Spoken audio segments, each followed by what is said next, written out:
Vamos tratar agora um problema que é representado mais adequadamente empregando coordenadas esféricas. Neste caso, o domínio de interesse nosso está representado esquematicamente aqui na figura. Nós vamos considerar uma esfera com raio R maiúsculo e a temperatura superficial dela é mantida num valor igual a Ts.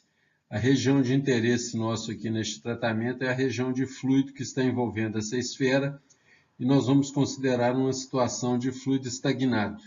Isso significa dizer que este fluido não apresenta nenhum movimento macroscópico e, conforme vimos anteriormente, nessa situação, o único mecanismo de transferência de calor que vai estar presente nessa camada é o mecanismo de condução. O sistema, então, que vamos abordar vai nos permitir determinar ou avaliar a distribuição de temperatura na camada de fluido, e com isso nós conseguiríamos também deduzir equações para o fluxo e para a taxa de transferência de calor através dessa camada, e finalmente obteremos uma expressão para o coeficiente de transferência de calor entre a superfície da esfera e o fluido que a envolve. Como a consideração é de que o fluido está estagnado, esse valor de coeficiente de transferência de calor representará um valor mínimo, que só poderá aumentar à medida que a camada de fluido que envolve a esfera começar a se deslocar macroscopicamente. As considerações que formularemos na abordagem deste problema estão listadas aqui. Vamos considerar mais uma vez regime estacionário unidimensional, em que a transferência de calor está se dando apenas na direção radial, sem geração de calor, e vamos considerar o fluido com uma condutividade térmica constante. Seguindo o mesmo procedimento que adotamos anteriormente, partimos da equação de conservação expressa em termos de coordenadas esféricas. Neste caso, temos o termo de transferência de calor por condução ao longo de R. Esse termo aqui vai permanecer. Esses associados à transferência na direção φ e na direção θ vão ser desconsiderados.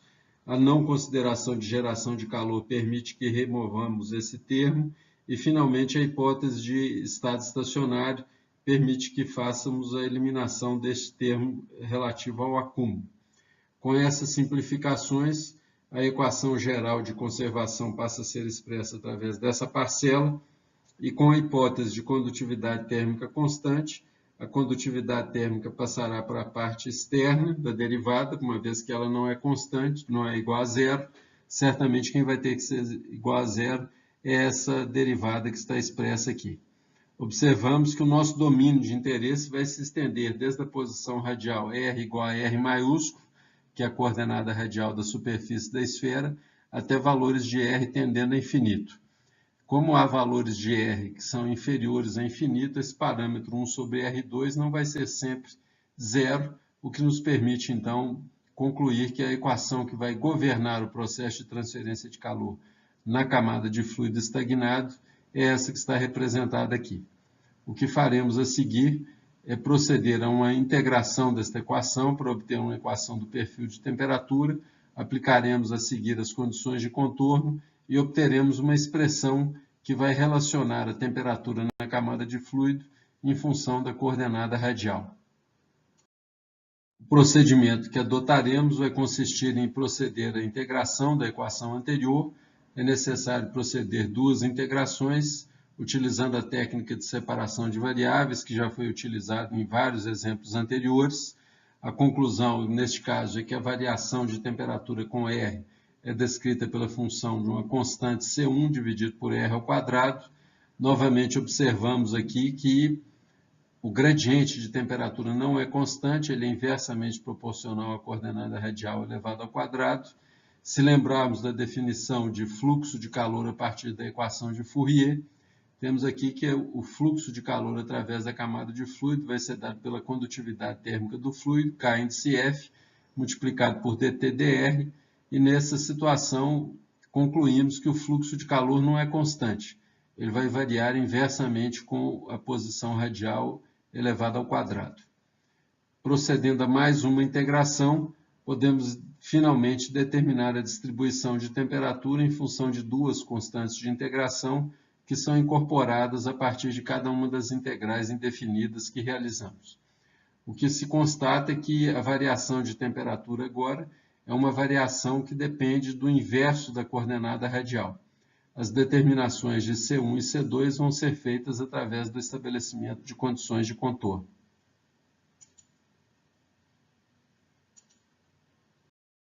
As condições de contorno, nesse caso, são que a temperatura em R igual a R, maiúsculo, que é a superfície da esfera, temperatura igual a TS, e à medida que a coordenada radial vai tendendo a infinito, ou seja, que vamos nos afastando continuamente da superfície da esfera, a temperatura do fluido tende a T infinito. Com essas duas condições de contorno, determinamos os valores de C1 e C2 e, finalmente, a distribuição de temperatura.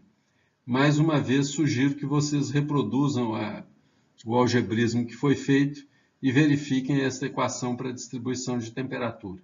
Aqui está fácil verificar que essa distribuição satisfaz as condições de contorno. Se colocarmos valores de R tendendo a infinito, essa parcela aqui vai tender a desaparecer, T vai aproximar de T infinito, é essa segunda condição de contorno. Em R igual a R maiúsculo, o R no numerador e no denominador vão cancelar, T infinito com sinal mais e menos vão ser eliminados e T vai ser igual a TS, que é a primeira condição de contorno que foi estabelecida. A partir da distribuição de temperatura que foi determinada anteriormente, podemos obter uma equação para o fluxo de calor, utilizando a equação de Fourier e derivando a distribuição de temperatura encontrada anteriormente. Essa relação aqui, então, permite que avaliemos o fluxo de calor e como ele varia em função da coordenada radial, e podemos, através dela, também calcular o fluxo de calor na superfície da esfera. Superfície da esfera é descrita pela posição R igual a R maiúsculo. Substituindo R maiúsculo, determinamos então o fluxo de calor na interface entre a esfera e o fluido. E esse valor vai ser a condutividade térmica do fluido, Ts menos T infinito, dividido pelo raio da esfera. Certamente, como já vimos anteriormente, na interface entre um fluido e um sólido, podemos também obter uma equação ou propor uma equação para o fluxo de calor, utilizando o coeficiente de transferência de calor por convecção. Neste caso, essa relação vai ser escrita como sendo H igual vezes Ts menos T infinito igual ao fluxo de calor. Se igualamos essas duas expressões, nós vamos determinar teoricamente um valor para o coeficiente de transferência de calor, que vai corresponder a um limite mínimo desse coeficiente, uma vez que consideramos que o fluido está estagnado. Neste caso, esse valor mínimo do coeficiente de transferência de calor vai ser dado pela condutividade térmica do fluido dividido pelo raio da esfera. Podemos, através de um algebrismo, fazer a transposição dos termos e colocar do lado esquerdo o produto de H vezes R dividido pela condutividade térmica do fluido, e esse número vai ser igual a 1. Como isso aqui, 1 é um número sem dimensão, logicamente esse lado esquerdo aqui também é um número adimensional, que vamos definir mais à frente como um número, substituindo aqui o R pelo diâmetro. Esse é um número adimensional largamente utilizado na literatura de convecção e denominado número de Nusselt. A relação anterior expressa em função do raio. Se substituirmos o raio como sendo o diâmetro da esfera dividido por 2, determinamos então o número de Nusselt, que vai ser um valor mínimo para esse número, equivalente a 2. Esse valor, volto a frisar, é mínimo porque fizemos a consideração de que o fluido está absolutamente estagnado. É interessante observar que esse número de Nusselt é bem semelhante ao que vimos anteriormente como sendo o número de Biot. A diferença entre os dois é que o número de Biot aparece nele o valor da condutividade térmica do sólido, e aqui aparece o valor da condutividade térmica do fluido. Já adiantando um pouco o que veremos em capítulos relativos à convecção, aqui está apresentada uma correlação empírica que permite a determinação do coeficiente de transferência de calor entre um fluido e uma esfera. Neste caso, essa correlação permite abordar casos em que o fluido está deslocando. Logicamente, o fluido estando deslocando, nós temos uma velocidade que vai interferir no valor de Reynolds, mas o interessante aqui observar é que, se o valor de Reynolds é igual a zero, consequentemente a velocidade do fluido é igual a zero, o valor mínimo do número de Nusselt vai ser igual a 2, que é o valor que deduzimos aqui, teoricamente, através dessa abordagem desenvolvida a partir da equação geral de conservação de energia em coordenadas esféricas. Para encerrar este capítulo, vamos tratar situações que envolvem geometria plana, mas agora com geração de calor. Nesse caso, vamos considerar uma geração de calor uniforme através da parede, e esse valor de geração é expressa por um valor Q ponto, cujas unidades vão ser o watt por metro cúbico. Nesse caso que está sendo analisado, nós temos uma parede plana, e para variar um pouco a abordagem em relação aos exemplos anteriores, foi colocada a origem aqui do sistema de coordenadas exatamente no centro da parede, que vai se estender das posições x igual a menos L até x igual a L. Inicialmente abordaremos empregando condições de contorno do tipo A, onde a temperatura em x igual a menos L é igual a TI e a temperatura em x igual a L é igual a TE. As considerações que serão formuladas na abordagem são de regime estacionário, transferência de calor unidimensional apenas ao longo da direção x, dessa vez com uma geração de calor constante, Q ponto, expressa em taxa de energia por unidade de volume. E consideraremos também o tratamento para um elemento ou para uma parede que apresenta condutividade térmica constante. A equação diferencial que representa a transferência de calor, neste caso é expressa aqui, é uma equação que foi deduzida no capítulo 2. Com a hipótese de estado estacionário, podemos eliminar este termo. Transferência de calor unidimensional ao longo da direção x, eliminaremos as parcelas relativas às direções y e z. E com a condutividade térmica constante, nós poderemos tirar o valor de condutividade que está no interior aqui da derivada para a parte externa.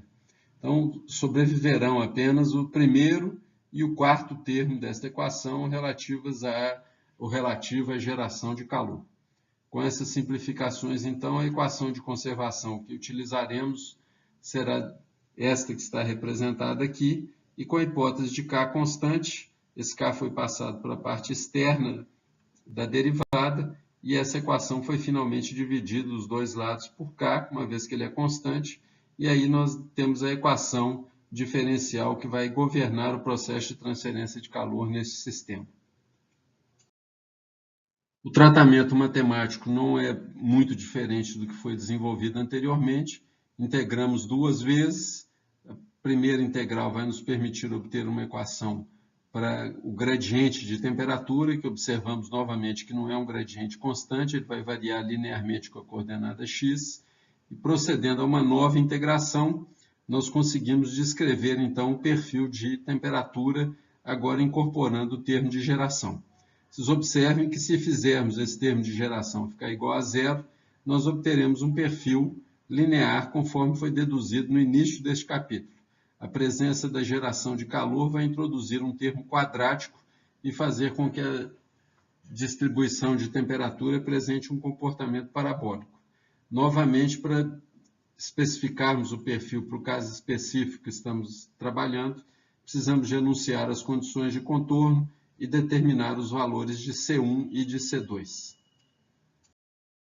As condições de contorno pertinentes nesse caso são que em x igual a menos L a temperatura é igual a TI, em x igual a L a temperatura é igual a TE, substituindo essas equações na equação que representa a distribuição de temperatura, determinamos os valores de C1 e C2. Recomendo mais uma vez que vocês verifiquem a correção dessas expressões e, finalmente, o perfil de temperatura. Note que esse perfil ele vai contemplar um termo quadrático com a posição, um termo linear e um termo constante. Os valores de TE e TI são as temperaturas nas duas espessuras, nas duas superfícies. L é a semi-espessura da peça, K é a condutividade térmica do material e Q ponto é a taxa de geração de calor por unidade de volume. Uma outra maneira de escrever a equação anterior está mostrada aqui, onde temos o termo quadrático, o termo linear e uma parte do termo constante. Uma situação que pode ocorrer é das duas temperaturas superficiais serem iguais. Neste caso, a gente observa que esse termo linear aqui vai desaparecer. Nós vamos ter um perfil quadrático, mas agora com a característica de ser simétrico em relação à posição x igual a zero. Diferente do caso anterior, quando essas duas temperaturas são diferentes, nós podemos ter uma combinação de um perfil com x2 e x, que vai caracterizar uma parábola, mas que não vai ser simétrica em relação à posição x igual a zero, que é o que acontece quando essas duas temperaturas superficiais são iguais. Como obtivemos um perfil de temperatura quadrático, podemos questionar se vai haver um ponto de máximo ou mínimo no interior do domínio. O procedimento matemático que nos permite fazer essa determinação é a de derivação da distribuição de temperatura, no caso aqui calcular dt dx, e igualar a zero. Fazendo este procedimento, a gente constata que realmente há um ponto de máximo ou mínimo, e a localização deste ponto vai corresponder ao valor da condutividade térmica do material, multiplicado pela diferença de temperatura, TE menos TI, dividido por 2 Q ponto vezes L. É conveniente que vocês façam uma análise dimensional para verificar se realmente esse parâmetro aqui vai ter dimensão de comprimento. Para saber se nessa localidade ou neste ponto é um máximo ou mínimo, a gente procede à determinação da derivada segunda. Neste caso, fazendo a derivada segunda, o valor dela vai equivaler a menos Q ponto sobre K. O que nós observamos é que o sinal da derivada segunda vai depender do sinal de Q ponto.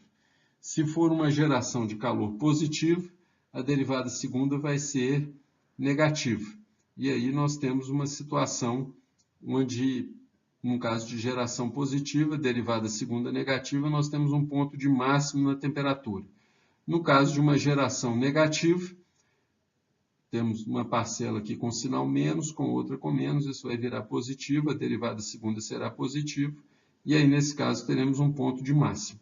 Então, no caso de termos uma geração positiva de calor, vai haver um ponto com temperatura máxima no interior do domínio, e no caso de um ponto, numa situação de geração negativa de calor, um ponto de mínimo. E a localização desse ponto de mínimo é especificada através dessa equação que está aqui. É interessante observar que, num caso onde as duas temperaturas superficiais são iguais, esse ponto de mínimo vai ocorrer exatamente na posição x igual a zero, que é exatamente no centro da peça. Então, ali nós teremos um perfil simétrico com ponto de máximo ou mínimo localizado na coordenada x igual a zero.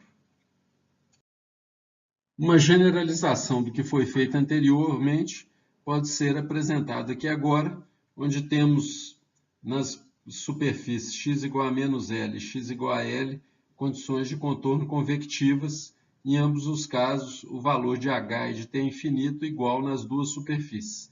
Nessa situação, se Q ponto é constante, as duas temperaturas superficiais vão ser iguais, e aí nós podemos, para essa situação, determinar um novo perfil de temperaturas, agora expresso em função dos valores de H e de T infinito. Nessa situação, as condições de contorno, por exemplo, em x igual a L, vai ser do fluxo de calor por condução nessa superfície ser igual ao fluxo por convecção. Optei por fazer em x igual a L porque, no caso que estamos considerando, o perfil vai ser simétrico. Então, podemos determinar o perfil de temperatura só em uma metade, considerando, por exemplo, a região entre x igual a zero e x igual a L. Essa condição de contorno já foi vista várias vezes, é a condição de contorno do tipo C, que estabelece que em uma superfície os fluxos de calor por condução que estejam chegando até ela e o de convecção que estejam saindo sejam iguais. Isso significa que uma superfície, por ser uma entidade de duas dimensões, ela não pode ter geração nem acúmulo de energia. Aplicando essa condição de contorno, a gente obtém uma expressão que nos permite relacionar Ts com T infinito e com a geração de calor, e podemos voltar à equação do perfil de temperatura que foi deduzida anteriormente e reescrevê-la agora em função do coeficiente de transferência de calor e de T infinito.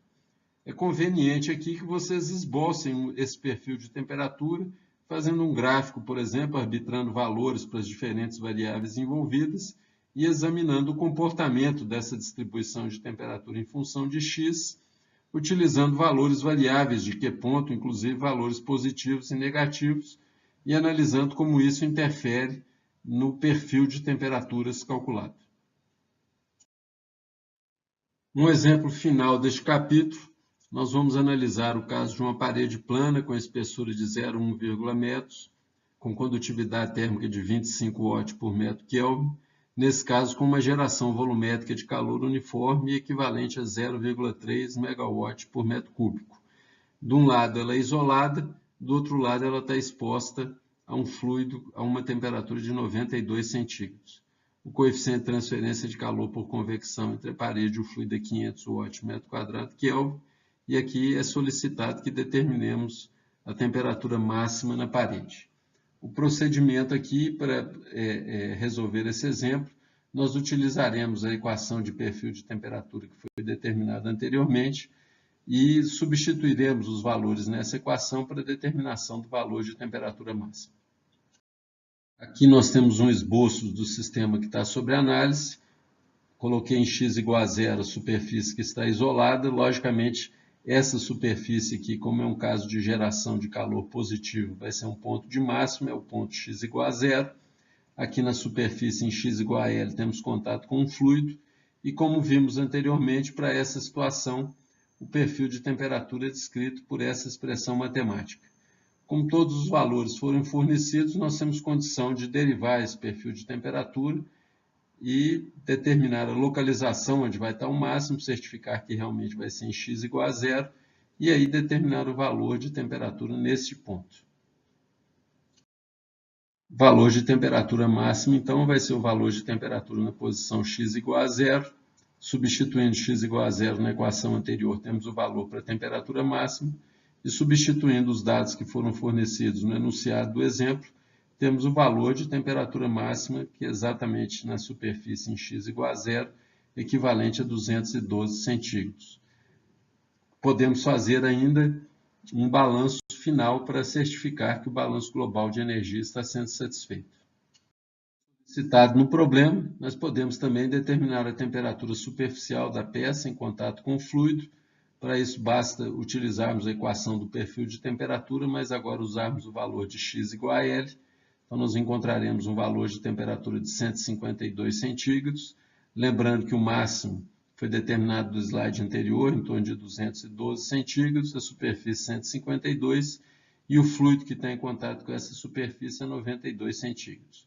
O valor de perda de calor para o ambiente, em termos de taxa, pode ser calculado usando a área perpendicular à direção de transferência de calor, multiplicado pelo coeficiente de transferência de calor e a diferença da temperatura da superfície menos a do fluido. Como a área não foi fornecida, nós podemos deixar a expressão para a taxa em função dessa área, e ela vai ser equivalente ao produto da área vezes 30.000 watts. Esse valor corresponderia ao valor da taxa de transferência de calor. O fluxo de calor seria equivalente a 30.000 watts. Para verificar se o balanço global de energia está sendo satisfeito, podemos calcular a taxa de geração de calor e compará-la com a taxa de saída de calor da peça. Como estamos lidando com estado estacionário, esses valores devem ser iguais. E é exatamente isso que constatamos, pegando a taxa de transferência de calor que foi determinada no slide anterior, como sendo 30.000 watts vezes a área, a taxa de geração de calor é dada pelo volume da peça, que é exatamente a área da seção transversal vezes a sua espessura, multiplicado por Q ponto, e observamos que essa taxa de geração vai corresponder exatamente ao valor de taxa de saída, taxa de perda de calor da superfície para o fluido, o que confirma que o balanço global de energia está sendo satisfeito também.